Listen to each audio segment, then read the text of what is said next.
ආයුබෝවන්. අදත් ඔයාලා හැමෝම මගේ YouTube channel එකට ආදරෙන් පිළිගන්නවා.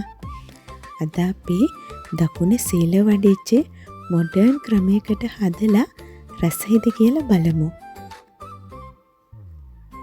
සීල වඩිච්ච හදන්නේ කුරුම්බ වලින්. මම නම් හිතන්නේ කුරුම්බ වලට අකමැති කෙනෙක් නැතුව ඇති. කුරුම්බ කියන්නේ හරිම රස, හරිම මිහිරි පානයක්. බොහෝ දෙනා කියන්නේ තරුණ බව රැකදෙන වකුගඩු වලට එහෙම ගුණදායක පානයක් කියලා. කුරුම්බ වලින් අපි දන්න ප්‍රසිද්ධම කෑම තමයි කිතුල් පැණි එක්ක කුරුම්බා.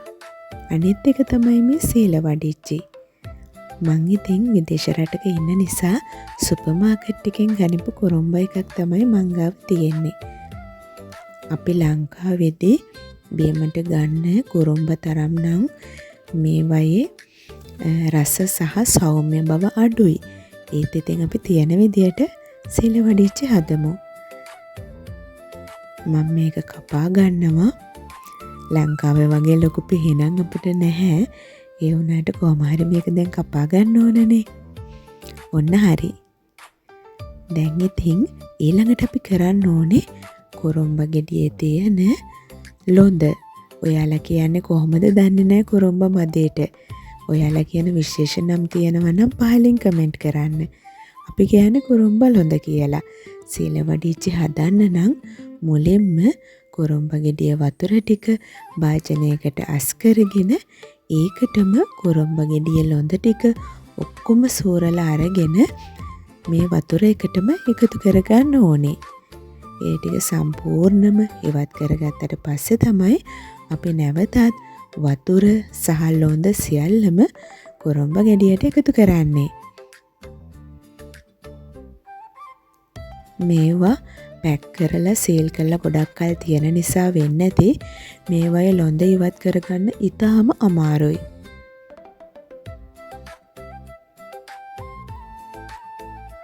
මේ වගේ කුරුම්බ ලොඳ එකතු කරපු බීම වර්ග ගොඩාක් මම සුපර් මාකට් වල දැකලා තියෙනවා. මට මතක විදියට ලයිචි කියලා තියෙන ෆෘට් එකක් අන්නේ බීම එකෙත් කුරුම්බ ලොඳ ගොඩක් තියෙනවා. ඒ වගේ බොහෝ බීම ಜಾති වලට මේ කුරුම්බ ලොඳ කැබලි එකතු කරලා තියෙනවා. මම සුපර් මාකට් එකේදී දැකලා තියෙනවා. ඉතින් ඔන්න මම පුළුවන් ටික එකතු කරගත්තා. දැන් නැවතත් මේ ටික කුරුම්බ ගෙඩිය ඇතුළටම දාන්න ඕනේ. සීල වඩිච්ච හදනකොට ඊළඟට ඕන වෙන්නේ නෙක්ටෝ.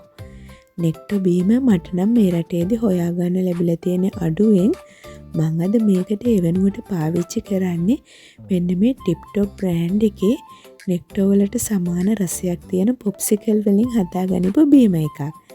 දැන් අපි හදන්න යන සීල වඩිච්ච එකට මෙන්න මේ බීම එක එකතු කරමු.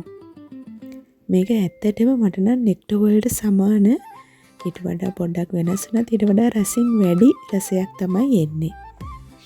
නෙක්ටෝ එක එකතු කරාට පස්සේ අපි මේකට හුලං විස්කෝතු එකතු කරන්න ඕනේ. ඔයගොල්ලෝ හුලං විස්කෝතු වලට කියන වෙන නමක් තියෙද දන්නේ නැහැ. මට මෙහෙ හුලං විස්කෝතු නැති නිසා මම මෙන්න මේ බිස්කට් එක තමයි ගත්තේ. මේක පැණි රස අඩු හුලං විස්කෝතු වලට ටිකක් ළඟින් යන බිස්කට් එකක්. ඒක නිසා මම මේකෙන් කෑලි කිහිපයක් මේ චූටි කුරුම්බ එකක් නිසා ඒකට ඇති වෙන ප්‍රමාණයට එකතු කරගන්නවා. ඔන්න දැන් තමයි අපි සීල වඩිච්ච එක මොඩර්න් කරන්න යන්නේ. යුරෝපියන් ස්ටයිල් එකට අපි කොෆි එකක් බොද්දී ගොඩක් වෙලාවට අපි දකිනවා කොෆි එකට උඩින් චොක්ලට් හෝ සිනමන් පවුඩර් ටොපර් එකක් දානවා. සාමාන්‍යයෙන් කොෆි එකක් බොද්දී මගෙන් කවුරු හරි අහුවොත් චොක්ලට් පවුඩර්ද සිනමන් පවුඩර්ද කියලා මම එක සැරේටම කියන්නේ සිනමන් පවුඩර් කියලා. මොකද ලංකාවේ සිනමන් රසට අපි ඒ තරම්ම ආස නිසා. හැබැයි මම සීල වඩිච්ච බොන්න ආස මොඩර්න් කරලා චොක්ලට් පවුඩර් එක. ඒක නිසා මම මේ සීල වඩිච්ච එකට අද දාන්නේ චොක්ලට් පවුඩර්. ඉතින් මේක උඩට ටිකක් ඝනකම් ටොපර් එකක් විදිහට චොක්ලට් පවුඩර් දාන්න ඕනේ. මොකද මේක කොෆි එකක් නෙමෙයි. මේක කුරුම්බ වතුර එකක් නිසා මම මේකේ උඩට ලොකු ඝනකම් තට්ටුවක් විදිහට චොක්ලට් පවුඩර් එකතු කරනවා. ඔයාලට පුළුවන් නම් ඉතින් මට වඩා ටිකක් පිළිවෙලට මේක කරන්න. මම ඉතින් මගේ පොඩි බබාලා දෙන්නත් එක්ක මේ වැඩේ කරන නිසා පොඩ්ඩක් පිළිවෙල නම් අඩුයි. හැබැයි මේකේ රස නම් කියලා නිම කරන්න බෑ. ඉතින් ඔයාලත් ආස නම් මේ වගේ මොඩර්න් සීල වඩිච්ච එකක් බොන්න මං වගේ හදලා බොන්න. ඉතින් අපි ආයෙත් මේ වගේ ලස්සන වීඩියෝ එකකින් හමු වෙමු.